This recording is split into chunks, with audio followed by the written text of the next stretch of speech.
దర్శకుడు ఆర్జీవి దాఖలు చేసిన క్వాష్ పిటిషన్ విచారణ సోమవారానికి వాయిదా వేసింది ఏపీ హైకోర్టు.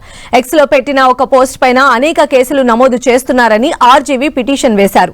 చట్ట విరుద్ధంగా ఒక విషయంపై రాష్ట్ర వ్యాప్తంగా భారీగా కేసులు నమోదయ్యాయని, ఇకపై ఈ పోస్టులపైన కేసులు నమోదు చేయకుండా ఆదేశించాలని పిటిషన్లో ఆర్జీవి కోరారు.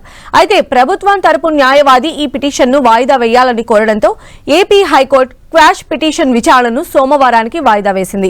మరోవైపు డైరెక్టర్ రామ్ గోపాల్ వర్మ కోసం ఏపీ పోలీసుల వేట కొనసాగుతోంది. పలు బృందాలుగా ఏర్పడిన పోలీసులు హైదరాబాద్ తో పాటు పలు నగరాల్లో గాలిస్తూ ఉన్నారు. ఆర్జీవీ పైన తెలుగు రాష్ట్రాల్లో మొత్తం 9 కేసులు నమోదయ్యాయి. విచారణకు హాజరు కాకుండా ఆయన అజ్ఞాతంలోకి వెళ్లడంతో పోలీసులు గాలింపు చర్యలు చేపట్టారు. సోషల్ మీడియా పోస్టుల కేసులో ఒకవైపు పోలీసులు రామ్ గోపాల్ వర్మ కోసం వెతుకుతూ ఉండగా, మరోవైపు అజ్ఞాతం నుంచి ఆయన వరుస వీడియోలు విడుదల చేస్తూ ఉన్నారు.